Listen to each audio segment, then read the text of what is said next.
जय हिंद। आज हम लोग आउटब्रीडिंग डिवाइसेस के बारे में बात करेंगे। NCERT sexual reproduction in flowering plant का एक खूबसूरत सा टॉपिक है आउटब्रीडिंग डिवाइसेस। क्या दे रखा है देखते हैं। Majority of flowering plants produce hermaphrodite flower. Hermaphrodite कहने का मतलब क्या?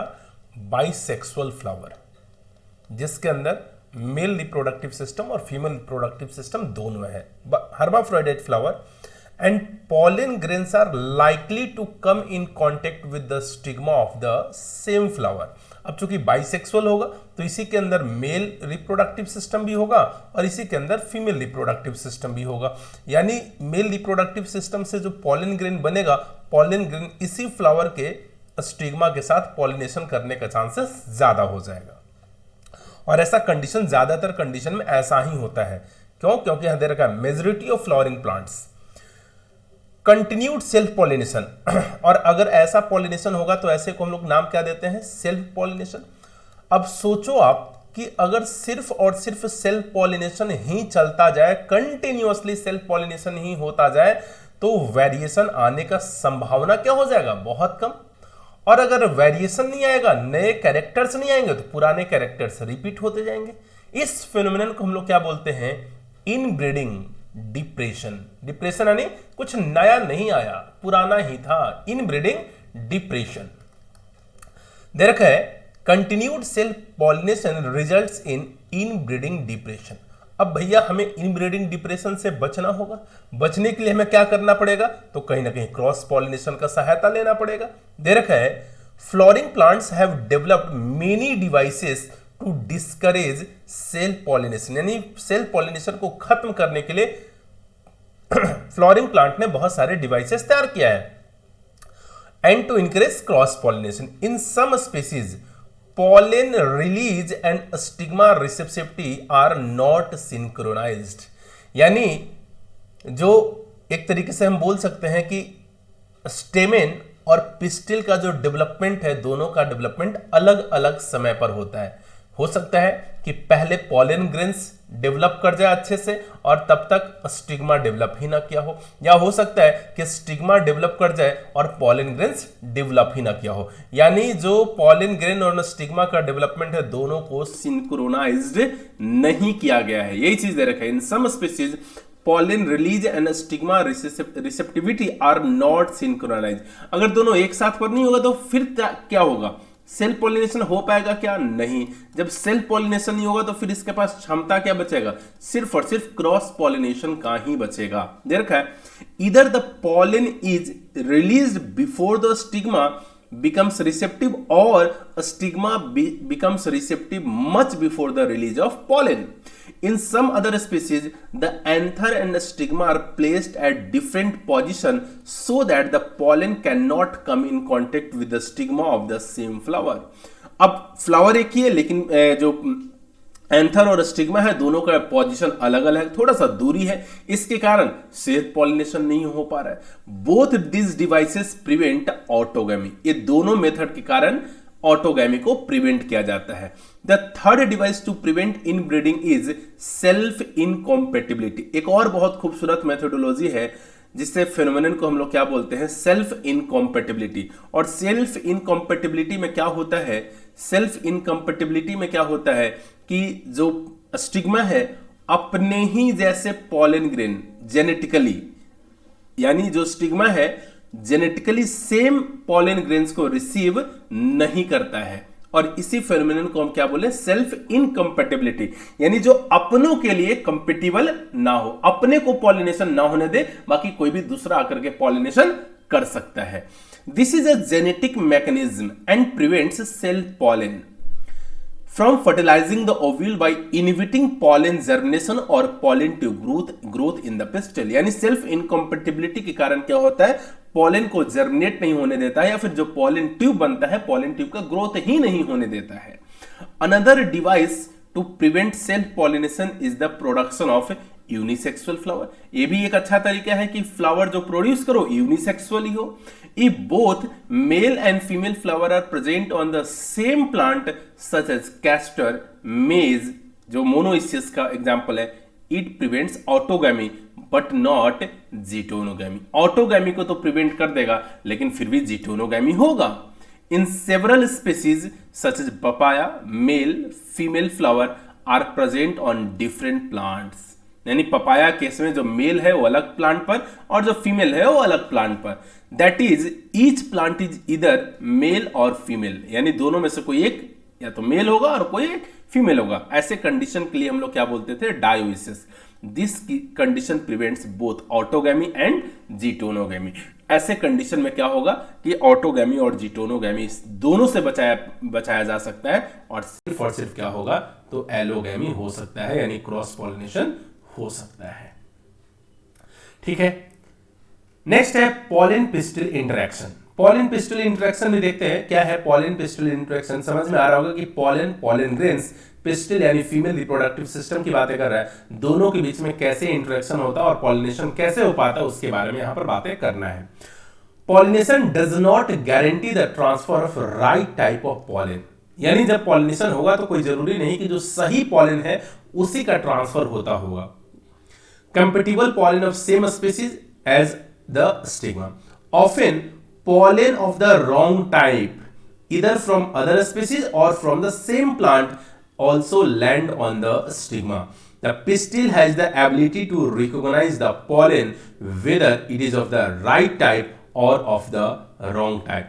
If it is of the right type, the pistil accepts the pollen and promotes post-pollination event that leads to fertilization. If the pollen is of the wrong type, अगर pollen गलत type का होगा, the pistil, जो pistil है यानी जो female है, जो स्टिग्मा है, वो क्या कर देगा, रिजेक्ट कर देगा, rejects the pollen by preventing pollen germination on the stigma or the pollen tube growth in the style. The ability of the pistil to recognize the pollen followed by its acceptance or rejection is the result of continuous dialogue between pollen grain and the pistil. This dialogue is mediated by chemical component of the pollen interacting with those of the pistil. वो chemical component क्या होता है, तो कुछ proteinaceous particle होते हैं, कुछ proteinaceous molecule होते हैं जो सेम और डिफरेंट पॉलिन ग्रेन्स को रिकॉग्नाइज करते हैं। It is only in recent years that botanists have been able to identify some of the pollen and pistil component and the interaction leading to recognition followed by acceptance or rejection. As mentioned earlier, following compatible pollination, the pollen grain germinates on the stigma to produce a pollen tube through one of the germ pore. The pollen grain जो stigma के ऊपर germinate करता है और pollen tube का development होता है किसके थ्रू, germ pore के through. The content of the pollen grain move into the pollen tube. pollen tube के अंदर मूव कर जाता है. Pollen tube grows through the tissue of the stigma. जो पॉलिन ट्यूब है वो स्टिग्मा के टिश्यू के साइड ग्रो करता है and the style enriches the ovary. Style होते हुए कहां पहुंच जाता है, ओवरी के अंदर. You would recall that in some plants pollen grain are shed at two celled condition.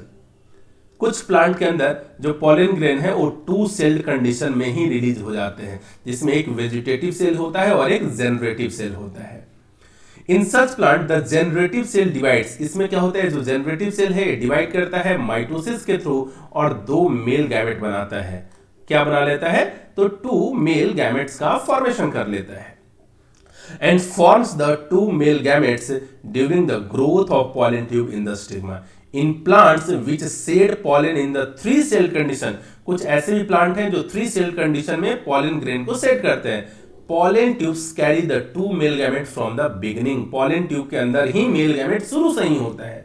Pollen tube after reaching the ovary enters the ovule through the micropyle and then enters one of the synergid. किसी एक synergid को होते हुए filiform apparatus को होते हुए enter कहाँ कर जाता है, ovule के अंदर.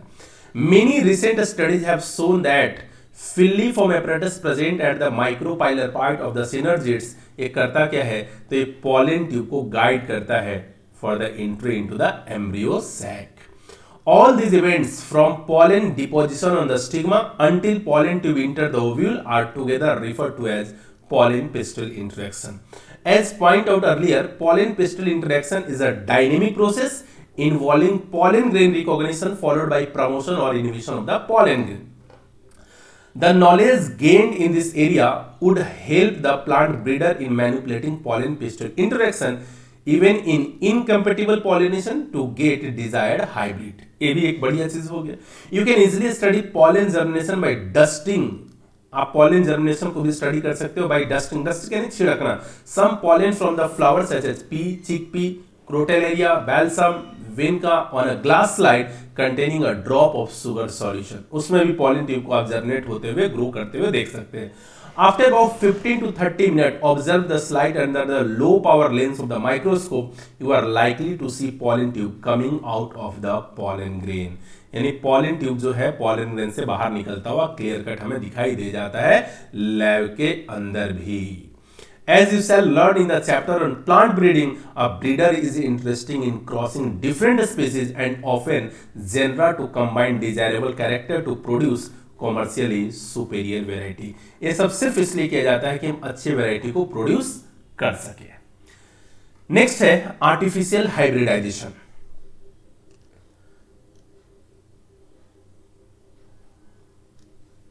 दे रखा है artificial hybridization is one of the major approaches of crop improvement program. Artificial hybridization को इसीलिए बनाया भी गया है कि हम क्रॉप के वैरायटी को कैसे इंप्रूव कर सकते हैं। In such crossing experiment it is important to make sure that only the desired pollen grains are used for pollination. यानी ये बहुत इंपॉर्टेंट है क्रॉस पॉलिनेशन के पार्ट में कि हम जो डिजायर्ड पॉलन ग्रेन है उसी को पॉलिनेशन में पार्टिसिपेट करवाएं। And the stigma is protected from contamination. और जो स्टिग्मा है किसी अनवांटेड पॉलन ग्रेन्स के कांटेक्ट में आने से हम उसे बचा सके। This is achieved by emasculation and bagging. Emasculation क्या होता है कि जो बाइसेक्सुअल फ्लावर है, बाइसेक्सुअल फ्लावर में से जो मेल वाला पार्ट है यानी जो एंथर वाला पार्ट है उसको हम कट करके हटा देते हैं। और बैगिंग का मतलब क्या कि उस फ्लावर को जिसके अंदर अभी इमैच्योर पिस्टिल है, फीमेल है, उसको हम कवर कर दे ताकि वो मैच्योर हो और अनवांटेड पॉलन ग्रेन के साथ पॉलिनेशन ना कर पाए। देख है if the female parent bear bisexual flower, removal of anther from the flower bud before the anther dies using a pair of forceps is necessary. This step is known as emasculation. इसी process को हम लोग क्या बोल रहे हैं? emasculation. Emasculated flower have to be covered with a bag of suitable size, generally made up of butter paper, to prevent contamination of its stigma with unwanted pollen. This process is called the bagging. When the stigma of bagged flower attains receptivity, mature pollen grains collected from anther of the male parent are dusted on the stigma. यानी जो desired pollen grains है उसको collect किए, फिर female reproductive system यानी stigma के ऊपर हम क्या कर दिए? डस्ट कर दिए, छिड़क दिए। And the flower are rebagged, flower को हम दोबारा बैगिंग कर दिए। And the fruits allowed to develop, अब फर्टिलाइजेशन होगा, आगे चल करके फ्रूट्स का डेवलपमेंट होगा। If the female parent produces unisexual flower, there is no need for emasculation. The female flower buds are bagged before the flower open when the stigma becomes receptive. Pollination is carried out using the desired pollen and the flower are re-bagged. ठीक है, ये तो था आपका outbreeding devices, artificial hybridisation वाला part. अब next video में हम लोग डबल फर्टिलाइजेशन के कॉन्सेप्ट के ऊपर बातें करेंगे। ठीक है, तब तक के लिए जय हिंद।